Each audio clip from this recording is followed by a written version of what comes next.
This is a special bonus episode of the Wet Fly Swing Fly Fishing Show, Fly Fishing Founders Series, where you hear behind-the-scenes stories from companies who are going all in on fly fishing. This week we have Meat Market Flies and Luke Ferrenburg. Welcome to the Wet Fly Swing Fly Fishing Show, where you discover tips, tricks, and tools from the leading names in fly fishing today. We'll help you on your fly fishing journey with classic stories covering steelhead fishing, fly tying, and much more. How's it going, everyone? Thanks for stopping by the Fly Fishing Show. Today's episode is sponsored by Meat Market Flies, who is one of our partner companies in the Wet Fly Swing Member Society. You get exclusive discounts from Meat Market Flies and over 30 other partner companies who are in the group to support your journey. Go to wetflyswing.com/members to check out the bonuses and discounts from Meat Market and our other partner companies. In today's episode, I talk with Luke Ferrenburg from Meat Market Flies. Luke shares his best fly tying tips and explains what Meat Market Flies is best at. We find out how and why to imitate lamprey, the most requested steelhead flies they get, and how to create your signature fly pattern. Don't miss this as Luke shares his favorite flies and band. Hint, it's Riff Raff. So, without further ado, here's Luke from Meat Market Flies. How's it going, Lucas? Pretty good, Dave. How are you, man? Good to have you on here. We're bright and early. The cool thing about the podcast is that, people are probably listening to this and, the person listening now, it might be daytime, it might be the middle of the night, because we record these things and then publish them a little bit later. And right now, to me, I'm not sure about you, but it feels like I'm getting ready for that early morning steelhead trip. You know what I mean? Like it's a little cold out, it's dark, and I don't do a lot of these this early in the morning, which I think is we're about 5:50 a.m. So this is cool, man. You ready to get going? Yeah. Thank you for agreeing to do this so early. I have a crazy work schedule, so yeah, this is about the only thing that would work. Yeah, no, it's all good, man. I like getting the morning started. So we're gonna jump into obviously the Meat Market Flies. What you guys have going. You see a lot of your stuff out there on Instagram and on the web, and I've heard about you guys from a few people out there that have mentioned you, and I think that's where I first kind of connected with you. But maybe you can talk about how you first got into fly tying, and I guess fly fishing probably goes with that, and then how the Meat Market Flies all came to be. Right. So let's see. I guess I would be somewhat unique in regards to I started fly tying like 2 days after I started fly fishing. I was finishing college. I was in my very early 20s, and I was just kind of like floundering around, and I didn't know what to do, but I knew I was missing something in my life. And my cousin was doing his medical residency in Missoula, Montana, and I can remember him calling me up, and he's like, "Hey, dude, you got to come out here and come fishing." And previous to that, I had fishing experience, but it was like trolling herring for salmon, and I hated it. Oh, it was so terrible and miserable. And I was like, "Dude, I don't know. I don't like this." He's like, "No, dude, this is different." He's like, "This is fly fishing. I think you're going to like it." And I can remember going out there with my girlfriend, who's now my wife now. And we go out there, and I can just remember seeing this little West Slope cutthroat come up and hit this elk hair caddis. And it was like being struck by a bolt of lightning. I instantly knew that this is what I was going to do for the rest of my life. Nice. And I remember on the drive back to Portland, I had bought a fly rod already. And then 2 days after that, I bought a fly tying vise, and I was off and running. Nice. That's awesome. Yeah. So how did you, so you have, this, you're, and those stories about with fly fishing and fly tying, that's the amazing thing is that I think those stories are so frequent, and I've done, a bunch of these episodes now, and, whether I'm talking to you or I'm talking to, it doesn't really matter. It seems like the majority are those stories, which says a lot about fly fishing. So how did you get into this thing and the Meat Market Flies? Can you talk a little bit about who's involved in that? And because we're kind of in a fly fishing founder story is this new little segment that Right. we're doing. And I'd love to hear about how that all came to be and talk about how, what you guys specialize in. Right, exactly. So it's kind of interesting how we all met as a group. We just all met in the local fly shop here in Chico, California. One of our founders, Jay Langstaff, is an employee at Fish First Fly Shop in Chico. And we were talking to him and he's like, hey man, you should be a part of this fly swap that I'm doing with my friend Kelsey Derrick, who is also a member of Meat Market Flies. And if you don't know what a fly swap is, it's like you tie 4 flies in exchange, you get 2 flies from each individual in the fly swap. And I was like, yeah, sure, I'm down. Let's do it. And we did that. And it was me, Jason Langstaff, Kelsey Derrick, and then Kelsey Derrick's 2 sons, Okay. Hunter and Mason Derrick, who were 13 and 16 at the time. Huh. And they are wicked on the vise. They're little fly fishing prodigies. They're unbelievable. Nice. Yeah. So, and then after that, we had all our flies just sitting there on the counter at this fly shop, and people would walk in and be like, oh my gosh, these are awesome. Are you guys selling these? They'd ask questions like that. And then it kind of hit me. I was like, we should do this. Mm-hmm. And so that's sort of how Meat Market Flies got founded. And that's pretty cool. Yeah. Within our group, there are 3 different generations of fly fishers in there, which I think is a really unique perspective for a company to have. Right. No, that is cool. Love getting the kids in there.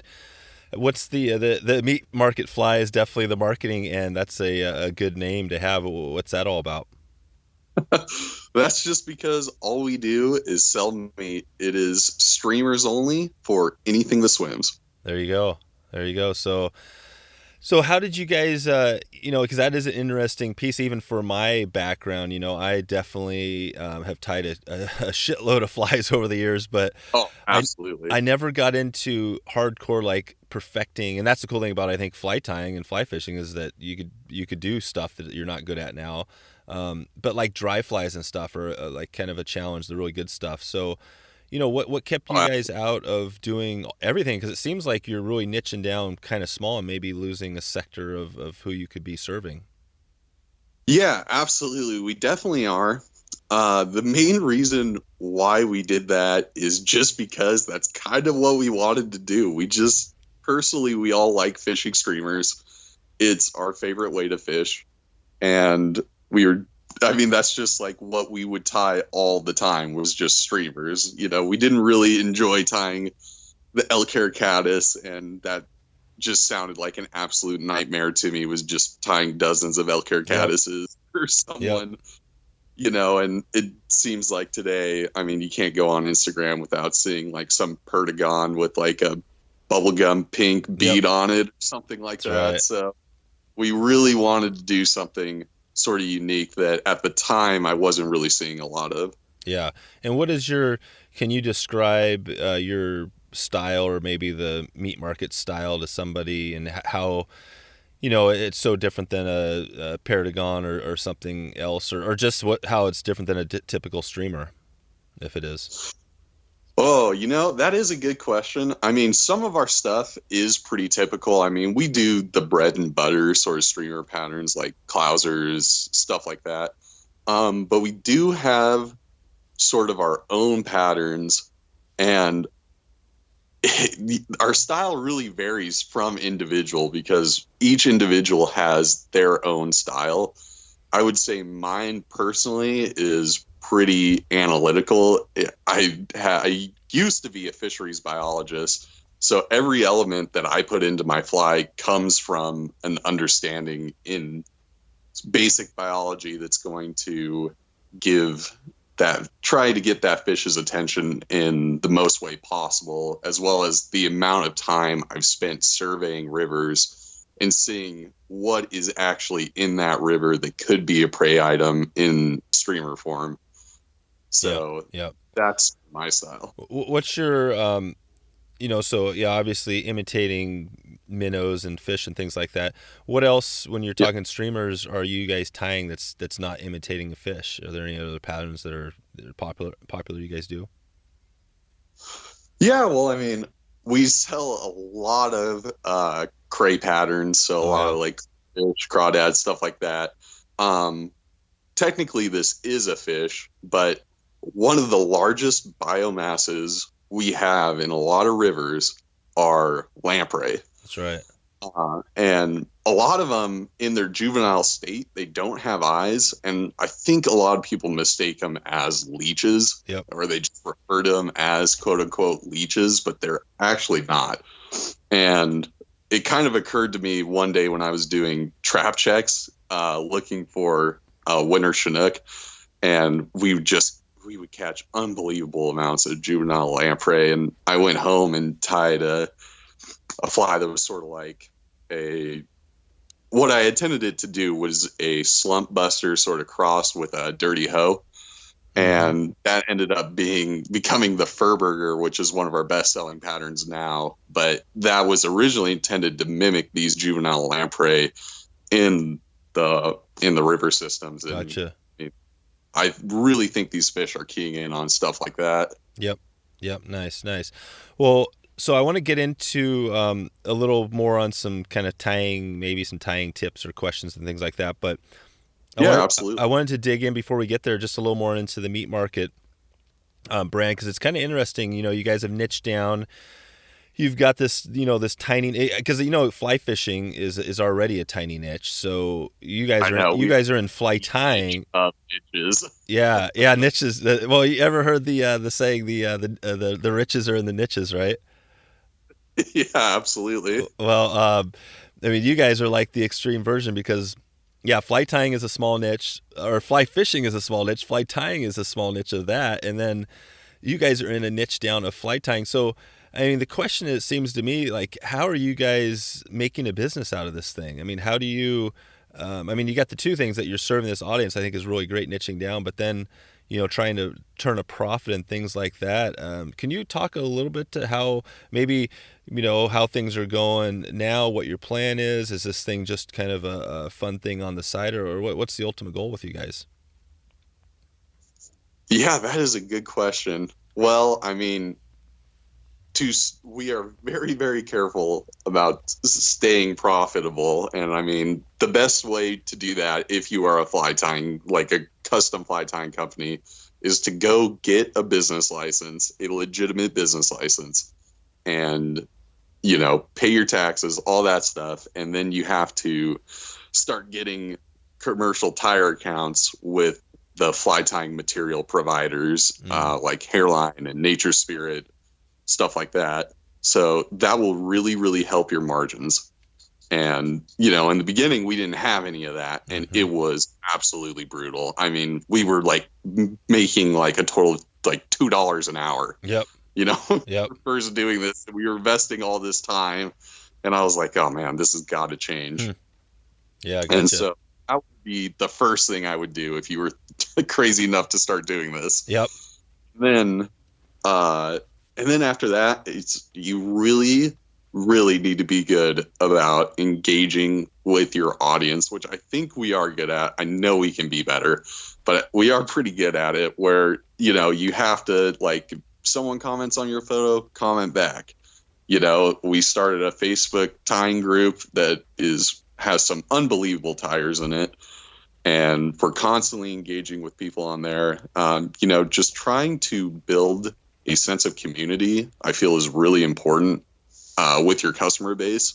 And we try our absolute best to do that. And, it's funny. When we first started this, I was like, oh my gosh, if we make $100, I'm going to be so stoked. And we have absolutely crushed that since then, to a point where I cannot believe the level of success that we are even having with this thing. So, I mean, obviously all of us still work day jobs, because quitting your day job to be a fly tyer is just about the craziest thing I've ever heard of in my life. Is that the craziest thing? Yeah. Yeah. Gotcha. So pretty darn close. What's that? Oh, I said it's pretty darn close to being the craziest thing I've ever heard in my life. Yeah. Yeah. Well, so basically, yeah, it's just kind of a side business. You got the people, and that probably for the the long term. I mean, obviously there's other benefits and things like that, but I guess that's kind of where you guys kind of right now look at just running this thing, just keep it on the side, making some, obviously connecting to the community, which is amazing. There's all these people out here which is, a kind of a bonus that maybe isn't monetary, but is a really a bonus that I've heard a lot about from people. And it's funny, I asked, Jason, let's see, who was it? Jason Randall was on in a past episode, and we dug into the money a little bit, not the money, sort of thing, but Right. more like we got into the books. He's written 4 or 5 or, a number of books and, hundreds of articles, and I basically kind of asked him, he talked about how he loved doing it, but I asked him if he would still do all the writing and stuff if he didn't make any money on it. And his answer was pretty much that he probably wouldn't. And I mean, for you guys, I guess the answer would be the same, right? I mean, you got to make a little money on this thing, but yeah, you have to. The amount of time that all of us personally invest in this, I mean, it truly is unbelievable when you have your own business, how much time that actually takes. So you have to sacrifice a lot to make it work. So no, I mean, I would be tying for myself, but I definitely would not be tying for other people if there was involved. Exactly. Well, that's the thing, because the tying part of it, that's part of the thing. You got to trade your time for the money sort of thing, right? You're tying flies, and are you guys tying all of your? Is it just you guys tying all the flies? Yeah, that's right. Yeah, it's just us, and everything is tied to order. Yeah, gotcha. So I mean, how many hours do you put in per week tying? Oh, let's see. Probably at least 25 hours a week minimum. So you might have even a full-time job on some weeks. I work 10 to 12-hour days, 5 days a week, and then I come home and tie for at least another 3 or 4 hours. Yep. And if I'm not tying, then I'm running the website or making adjustments or emailing customers or doing social media, or something like that. I mean, you are literally working all the time. Yeah, exactly. So somebody on the outside that might be listening to this that isn't, a fly tie, well, I mean, isn't kind of in the business or whatever sort of it. I mean, they might ask wow, why put all of that effort in to something, that doesn't have a huge, I mean, what is the, the long-term plan? Do you see, I mean, I'm not sure your age, but I'm assuming you're fairly young.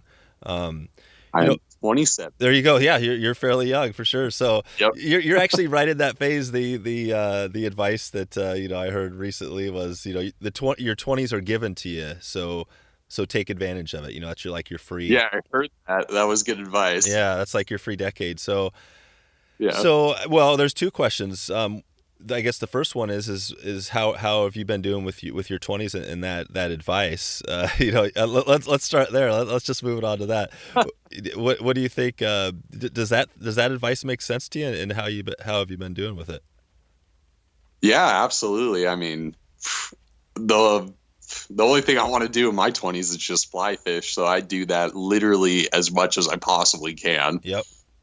So I'm taking full advantage of that. And I mean, as far as the long-term goals with meat market flies, that is a good question. I honestly can't really say what the long-term goals are. All I know right now is it's just growing like crazy, and I'm just along for the ride. Totally.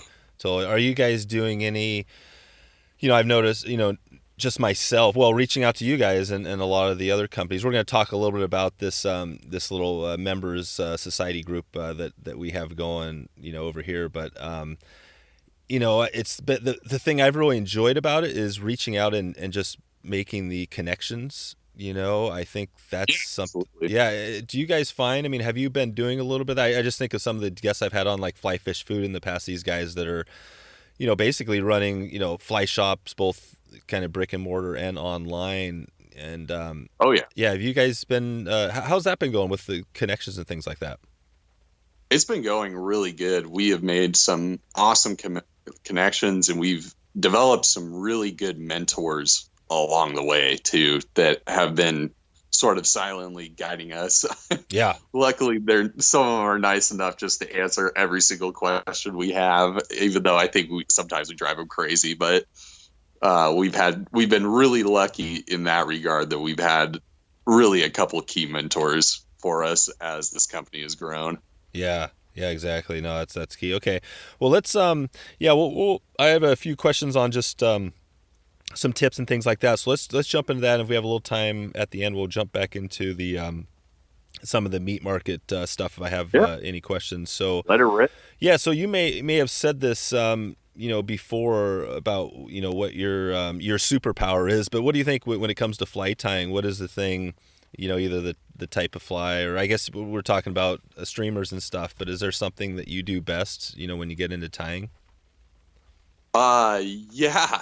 What I do best? Jeez, that's an interesting question. Yeah. I don't think you ever asked me that before.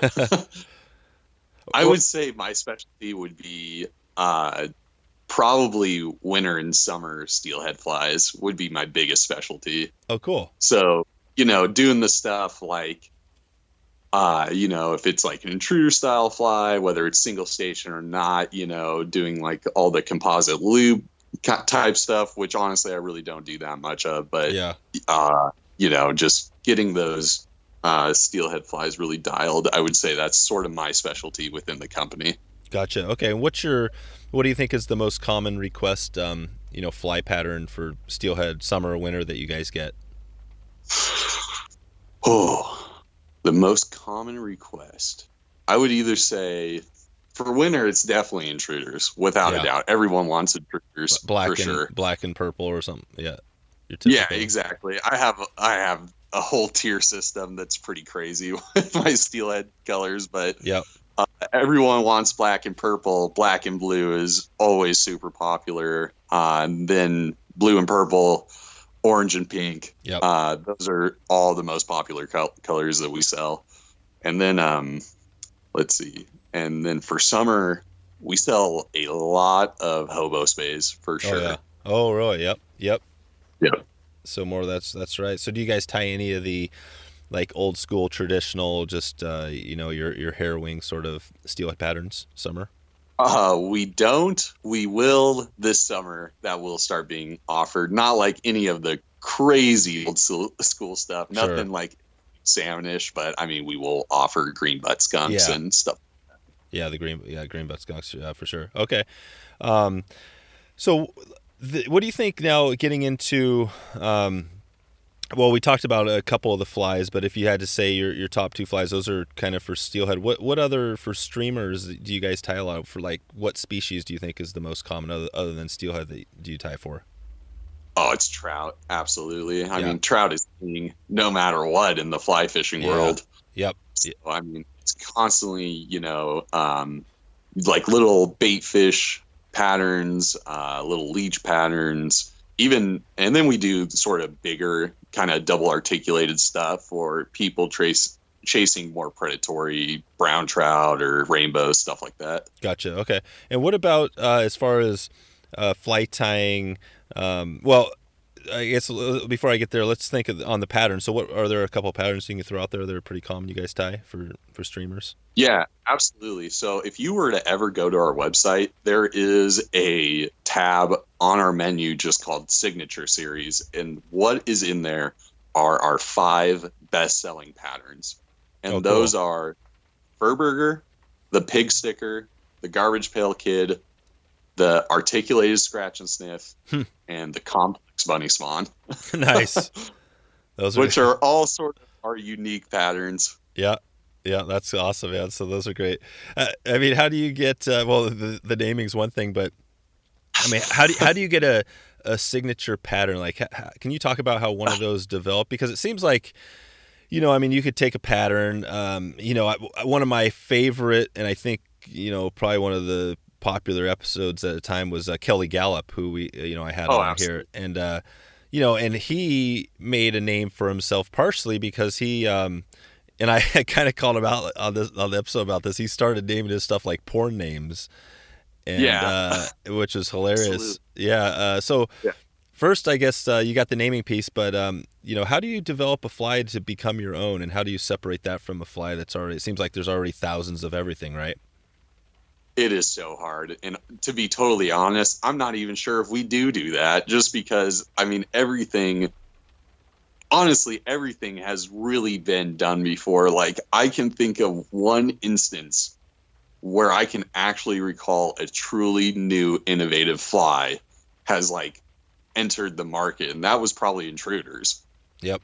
But, I mean, other than that, I mean, really what we do is the best way to sort of kind of develop something that's even remotely unique is to kind of just take like a pattern that you really like and just think about it. Be like, how can I make this better? What if I combine this pattern with this pattern? And what if I did this and this, and just to do that and to think of the overall goal of the fly that you are trying to achieve in terms of profile, in terms of action, maybe in terms of like trying to create a noise with that fly. Mm-hmm. Those are all elements that I look at when I'm trying to develop something new. Gotcha. Whether or not I've actually achieved that, I seriously doubt, because just everything's just been done. Yeah. Really true. It is so difficult to develop something truly, truly new. Yeah. Well, what about the, I think if I haven't had Blane Chocklett on the show yet, he's I think scheduled out there, but, I think he was maybe one of the earlier ones talking about, or the recent ones talking about kind of the wounded prey item. I mean, that's fairly, unique. Can you talk a little bit about, that and how you guys, if you tie any flies similar to that, where they're kind of imitating more of a wounded fly or a wounded fish, I guess? Yeah, absolutely. So one of the things that we like to fish for here in Northern California are striped bass. We have an unbelievable amount in our rivers. And one of the key things that we like to do is mimic a wounded prey item. And we can achieve that through sort of the action that the fly gives you. Like if you strip it, if it kind of wobbles a little bit, something like if a predator had like swam through, let's say, a school of baitfish and sort of just stunned it, strip it and it sort of gives you sort of a wobbling action, something like that. Maybe turns on to its side for a little bit and then corrects itself. Yeah. Something like that is really key for mimicking a wounded prey item. The other thing that we do is we add in a cut mark using seriously, sometimes it's a red marker. Sometimes we're tying in like just a little bit of flash of red kind of mimic like something that's bleeding or injured. And those are really the best ways to achieve that is either by color or by the action that you can do when you strip the fly. Gotcha.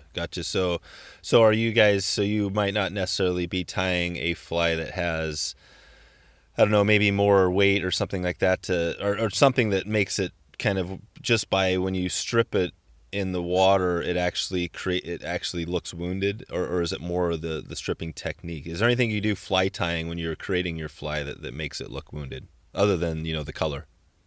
Yeah, you can add weight strategically in that fly to make it look wounded. Yep. One of the kind of cool patterns we've been experimenting with is sort of a popper, but it's like a baitfish popper that's like laying on its side. So it looks like this fish is just laying on its side, kind of floundering in the water. We've been working on that right now. Mm-hmm. Oh, cool. So stuff like that is, I mean, even something as simple as just changing the profile of the fly, to where it's like looking like if you were a predator looking up, you'd see like a struggling fish. Yeah. Like that. Exactly. Okay, cool. And so do you guys, let's get into the tips and kind of the resources real quick, and I'll swing back around to some of the traditional stuff. So do you have a couple, this is not an easy question for a lot of people, but with fly tying, do you have any fly tying tips that, I don't know if there are tips that make things quicker or better, or anything come to mind as far as it might help somebody who wants to, I guess either tie streamers or really any flies out there? Yeah, let's see. What are some tips that I can offer? I guess one would be use strong thread. Oh yeah. So one of the things that I see a lot of times with people who tie streamers and show them to me, and it's like, hey man, this is awesome, and it's like, what thread did you use? And it's like, oh, I use like 6/0 uni thread, and it's like, oh man, that is going to be torn apart in a second. Really does get into a fish's mouth. Whereas what we only use GSP thread, which is gel spun polyester. It's incredibly strong. I mean, you can just wrench on this stuff and it won't break. And so, I mean, that's literally the only thread that we use. We buy that stuff. It's ridiculous. Awesome. That's an awesome tip. I'll put a link in the show notes to some of the thread you guys use and whatever else we talk about here today. Yeah.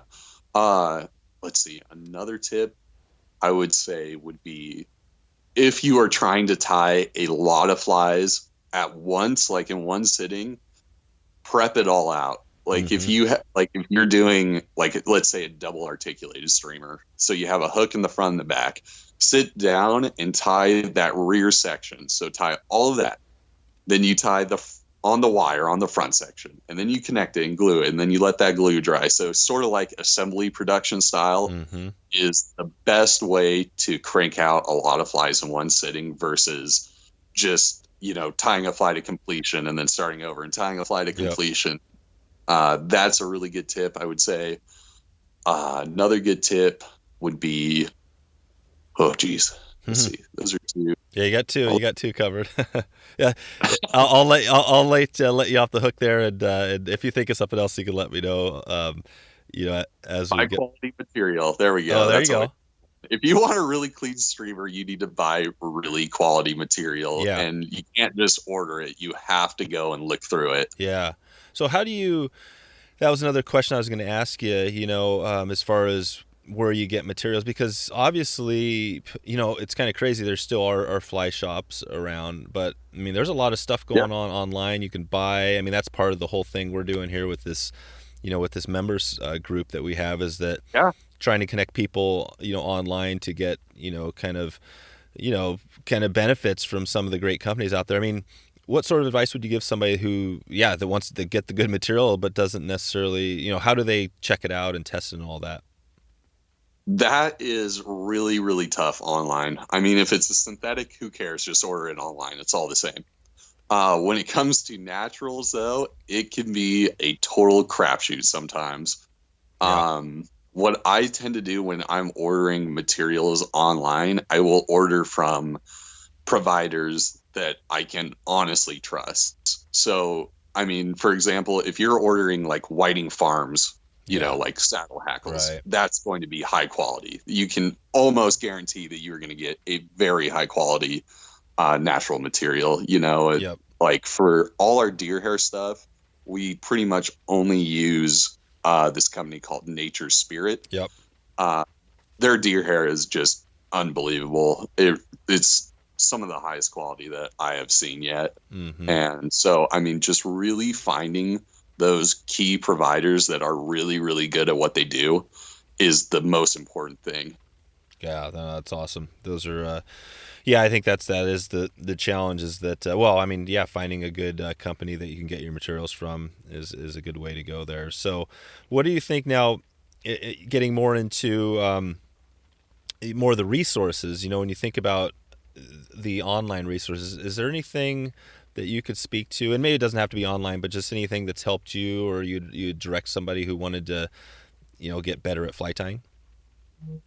Oh yeah. I mean, YouTube is an unbelievable resource, and literally everything I know, everything I know about fly tying when I started out is from YouTube. Really? Jay Nicholas taught me everything I know about fly tying. That's cool. I just actually had Jay on in episode 3, and that was a good episode. Yeah, that one. Did you? Yeah. It was a good one of the few in person episodes that I had him on, or I just chatted with him. He's gonna come on and do a Sea Run Cutthroat podcast. So awesome. I'm gonna get him back on, and Yeah, no, I hear you on YouTube. I mean, so if somebody's new to it or wants to learn more, do you just, I mean, where would you recommend somebody start? Do they just, find out a pattern they want to tie and then search it up on YouTube or how would they? Yeah.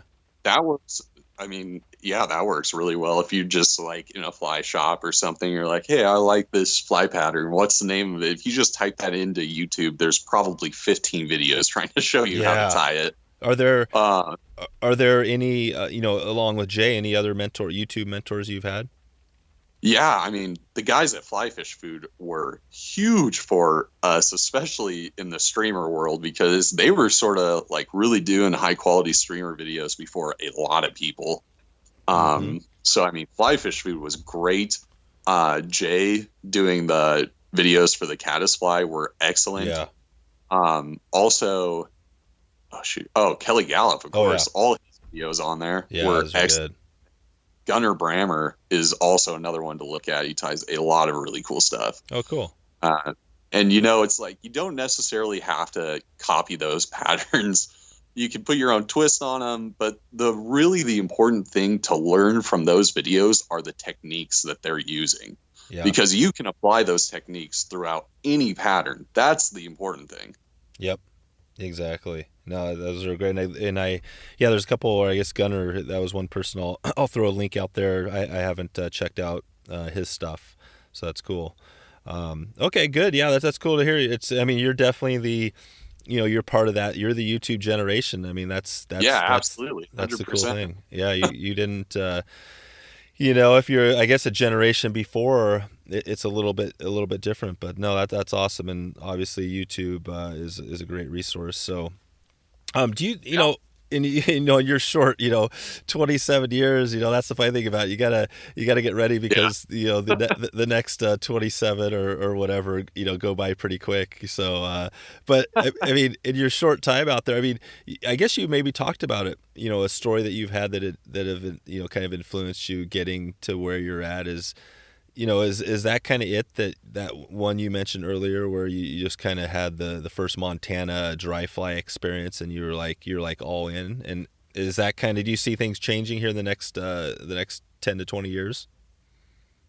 That's a good question. I was definitely all in after that, but my obsession really reached a new level when I started steelheading. Oh yeah. That was like the next level for me and just absolutely consumed my mind to the point where I was literally doing it 7 days a week. And that really brought the obsession to the next level for me. And now my obsession is striped bass. So yeah, that's where I see myself doing that for 10 to 20 years. That's so cool. And that's, we're not going to have enough time to get into the fully on the striped bass. Maybe, at a later time we could talk about it. But can you just describe, striped bass, maybe the feeling of when maybe hooking into that fish, take us to that moment, tell, what that feels like for somebody who hasn't done it before? Let's see. Stripping, going tight, and just you pull like crazy, man. Yeah. I mean, they are so strong. They're unbelievable. And I mean, they're a saltwater fish. Yeah. That is invasive to California, but seems like no one really cares. That's right. Just because people like to fish for them so much. Yep. They're a massive predator on the East Coast. Like the definition of ex-predator. They'll eat. I mean, we're talking it's almost laughable, like some of the sizes of flies that we're out throwing for these things. I mean, if you didn't know that's what they were doing, I mean, you'd think we were out like tuna fishing or something. No kidding. So how long are some of these flies? I mean, like I'm looking at my striper Clouser box right now, and I mean, the shortest one in there is probably 6.5 inches. Damn. I mean, and it goes up to like 9 inches, That's we're talking huge flies. Wow. So, yeah. So, and I mean, I guess are you catching those fish? And I mean, I guess if they're invasive, you're killing as many. Are people killing them, or what's the whole story there? Yeah, people do kill them. I guess supposedly they're good to eat. I don't kill them, and most of the fly fishermen I know just practice catch and release. Yeah. which is another story if we're really supposed to be doing that or not, because they eat a lot of Chinook salmon and steelhead. So Yeah. Right. it's definitely, I don't know. It's a really tough call. I don't kill them. I'm not going to kill them. Yeah. I hear you. Who knows if salmon and steelhead will be here in 50 years, but I can guarantee those bass will be. So I'm just hedge my bets on the future. I know that's the crazy thing about the whole invasive species. Yeah. It's kind of like they tend to do better in these changed, altered environments than the natives. So yeah. It makes it tough, but okay. Well, yeah, hopefully I will have, in fact, it's on my list to get a striped bass episode in. So hopefully I'll get that in eventually. But, okay. So you've got that going. I mean, and another thing we don't get into deep here is on conservation, but is there, with, meat market flies, is there anything you guys think about, as far as on the conservation end, that you guys do, or, as a small company, or, and if you don't, do you have more of a personal take on that? Yeah. I mean, as a small company, conservation wise, I mean, some of the things that we're really conscious about is like limiting the amount of plastics that we use as a company, like when we send out flies, stuff like that. Mm-hmm. Or even when we receive material, we seriously reuse all of that plastic that we receive to send flies out in and stuff. Yeah. So we're really conscious in that regards. We really try to be good stewards of our natural resources, and we try to give back when we can. Like, for example, Western Native Trout Initiative just did a giveaway, and we were a part of that. To try to raise money. There's a recent Trout Unlimited chapter that started in Chico, and it's really just starting to get up and running, but we're hoping to be involved with that to try to give back in that regard. We really do what we can when we find a purpose. Really, most of the stewardship that we do is really just on a personal level. We just clean up garbage and stuff like that when we're out. And it doesn't always have to be some big grand gesture. It really can just be as simple as just cleaning out trash when you're out fishing. Yep. It's the little things that definitely add up. Cool. Okay. Well, we're just about there. I got a quick little rapid fire round if you're ready. All right. Yeah, let it rip. So we talked about this, and you might have already talked about this, but if you had a tip for a new company or person that wanted to maybe tie flies, for a living or on the side, anything else you'd throw out there to, with your experience from where you are now, and it seems like you guys are growing a little bit, anything you would give anybody for a tip? Yeah. Oh man, for the tip, let's see. I would probably say, is investing your time in a tip. Yeah. That's a tip. Yeah. What do you mean by that? You have to do it. You have to be all in 100%. You have to be committed if you want this thing to be a success. Yeah. I mean, you have to be willing to sacrifice is the bottom line. Right. Was there ever a time where, you kind of thought like, wow, maybe putting 40 extra hours a week isn't kind of worth it, and maybe thought about, is the effort worth it? Has that ever come to you? Yeah, actually, really recently, my dad died like 3 weeks ago. Oh wow! And so I was dealing with that, and I was the executor of the estate, so it was a lot to deal with, and it was not an expected death. So I was dealing with that. I was working full time. I was doing this, and I had a lot of studying to do for some state certification exams, and I was so close to quitting. It was not even, it really wasn't even funny. I was so close to just being like, this is not worth it anymore. Right. But I mean, I just can't quit. So I just kept my head down. I got through it. I got through all the complaints people were sending me about how long it was taking to get their flies. Made up for that. And so yeah, it was so close. Like, and I mean, on top of that, being a good husband too, I can't just work all the time and ignore my wife because that's not good for her. So, yeah. How do you do the work-life balance stuff there? And I mean, obviously you have extreme cases where, like that happens, but just on the normal work-life balance, how do you balance it? I just set aside time. I try to work as hard as I can to allow me to set aside that time. But even if I can't get through it, I will just make a conscious effort where it's like, hey, you know what? We're going to do the farmer's market brunch thing. Fortunately, my wife likes to fly fish. So most of the time it's like, hey, let's go fishing. Oh, yeah. I will dedicate, specifically time for that. And, time partitioning is really important in that regard, if that is your situation. Gotcha. Okay. And, so as far as serving your audience, we've talked a lot about, you guys niche down and I'll touch on a little bit on this members group that we have going and how you guys are a partner company, in a second here. And that's part of serving because, getting to this thing, I'm trying to find ways that I could help the people that are listening to the show, maybe get some extra bonuses and things like that. But, how do you guys, as you move forward, how do you continue to kind of serve your audience at a, I don't know, is it a higher and higher level, or how do you guys look at that? Or do you see, I know you're doing good because I've heard from people that have recommended you guys. So you're doing some good things out there. So, but do you keep elevating that as you go? Yeah, definitely. I mean, we try all the time to constantly improve our company, whether it's, shipping, whether it's the products being offered, like we just started offering, products for Pyramid Lake because when you go out there, you have to use some really specialty patterns. It's constantly just trying to improve, serving your audience in every regard to streamer fishing that you can think of, which is so difficult. Even something as simple as just like niche streamer fishing, it is so difficult to try to cover all of your bases, and we're always welcome to critical feedback, and we get it all the time where people are like, hey, did you ever think about doing this? Or it's like, hey, why don't you do this? And I mean, sometimes it's like, that's a good idea, but it would never work. And other times it's like, that's a great idea and we're going to start doing it. None of us have egos, so you can tell us we suck and it's okay. Right. Okay.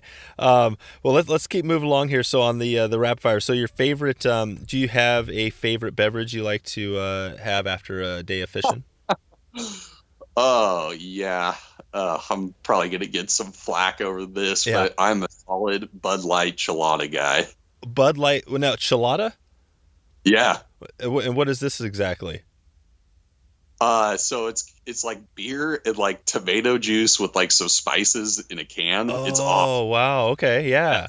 That's right. Bud Light. Oh, yeah. I know what you're talking about. Yeah. Nice. Okay. All right. Yeah, that's a good one. Good. I'm not sure if I'll throw a link out there, but now is that something you can make too? Could you make a drink like you could just make it, right? Oh, absolutely. You could go to any Mexican restaurant, literally order a chilada. Oh, that's right. But but I mean, I'm just a solid Bud Light Chilada kind of guy. What can I say? There you go. I'm not into the fancy stuff. That's awesome. All right, perfect. And how about music? Do you have a favorite band or type of music you like to listen to? Yeah, I get a lot of flack over this too, but I love Riff Raff. If you don't know who Riff Raff is, you need to look him up. He's incredible. Okay. I get a lot of my fly names are Riff Raff references. Oh, really? Deep cuts in there. If you listen to it and then look at some of our fly names, you might see some similarities. Perfect. Riff Raff. And when I hear Riff Raff, I have no idea, but I think of rap. Oh, yeah. Yeah, so we're talking rap here. Oh, yeah, definitely. Perfect. Yeah, that's awesome. No, it's the rap. Yeah, that's a good example of talking about something that started in the early 70s. I mean, I kind of date myself a little bit, but I kind of remember just barely basically the start of rap, right? The Sugar Hill Gang back in the day, and I don't remember the time, but I remember, I know that people were saying rap was just a fad. It wasn't going to make it, and here we are 40 or 50 years or whatever it is later, and we've got this thing that, I mean, rap's still going strong, isn't it? Probably. Yeah. Yeah, I think so. I mean, I don't know. It's on all the time, so. Yeah. All right. What about, we covered, I guess your home river, your home species is striped bass, so you're pretty much, are you in Northern California? Yep, I'm in Chico, California. It's about an hour south of Redding. Gotcha. Okay. Do you have, this is another one that's not super easy, I guess, all the time, but, as far as the best advice you're ever given? Oh, man, the best advice. Or you could even take it to the best or worst, I guess. Oh, man. That is so tough. The best advice I would give.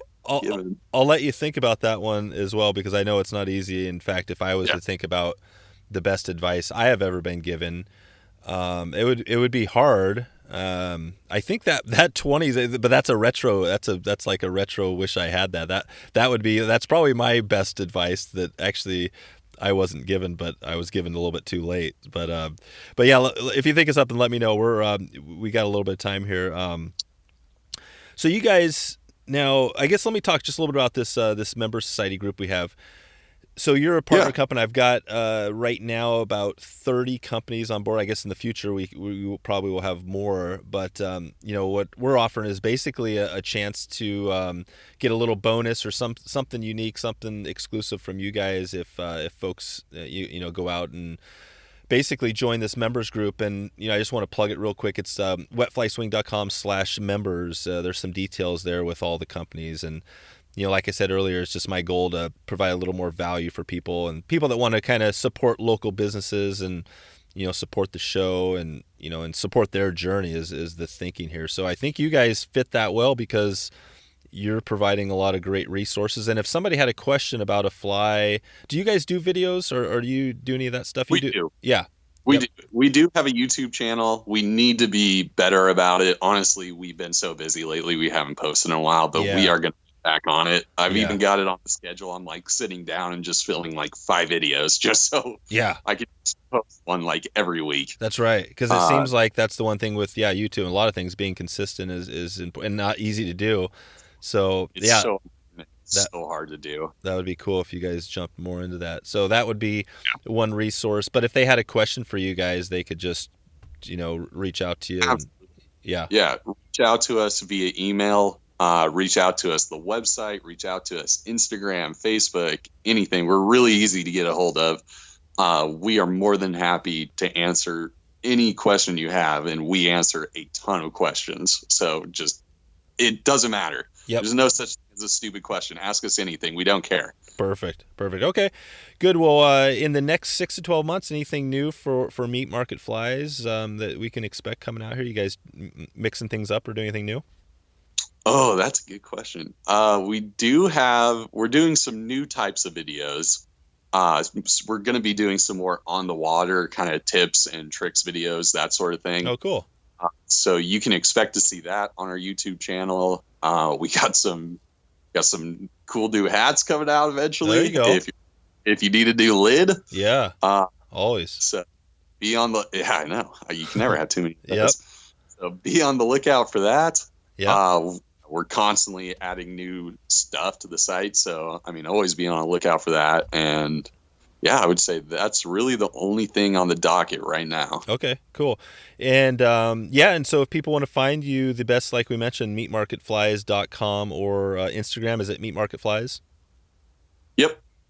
Okay, perfect. Well, that makes it pretty easy. I'll put some links in the show notes to some of the stuff we talked about and any other resources, including your favorite beverage. I'll link out to the Bud Light, because if people want to try that out, I like to. Well, I guess could you even buy? Yeah, I guess alcohol isn't something you necessarily are buying online, right? You're not probably. You can literally buy this stuff anywhere. That's why I like it. You can literally roll into any gas station. I guess it is Bud Light. That's the one thing I've heard a couple. Yeah. We've talked about these drinks, this stuff that it was like, oh, I've never really heard of that, or even but right, yeah, it's Bud Light, so they're obviously the biggest company. Oh, absolutely. Yeah. Okay. Well, Lucas, that's all I have. I want to thank you for coming on and sharing, your wisdom and some tips here. I think that, some of the stuff we jumped into is going to help. I think we kind of covered a random mix of stuff, but I think people have a good feel for what you guys do. And, if they want to follow up with you, they can. So, I just want to thank you for coming on. Thank you, Dave. Best advice I ever got. Your 20s are for free. There you go. All right, man. Hey, I was gonna circle around and call you out on that, but I was like, oh, I'll let it go. And you came back and you provided. So maybe that's saying a little bit about you guys, that you kind of stick with it. So cool, man. Well, yeah, we're obviously keeping in touch because we're going to be chatting about this group and everything. So we're looking forward to doing that with you, and we'll talk soon. Awesome. Thank you so much, Dave. It was really an honor to be on. All right, man. Talk to you soon. Later. So there you go. If you want to find all the show notes with all the links we covered, just go to wetflyswing.com/Luke. That's Luke. Find out how to connect with Luke and Meat Market Flies at the Member Society. You can ask questions in the exclusive group, grab a bunch of special bonuses and discounts, and much more. Go to wetflyswing.com/members to get started today. Thanks again for stopping by to check out the show today. I'm looking forward to catching up with you soon and hope to maybe see you online or on the river. Thanks for listening to the Wet Fly Swing Fly Fishing Show. For notes and links from this episode, visit wetflyswing.com. And if you found this episode helpful, please subscribe and leave a review on iTunes.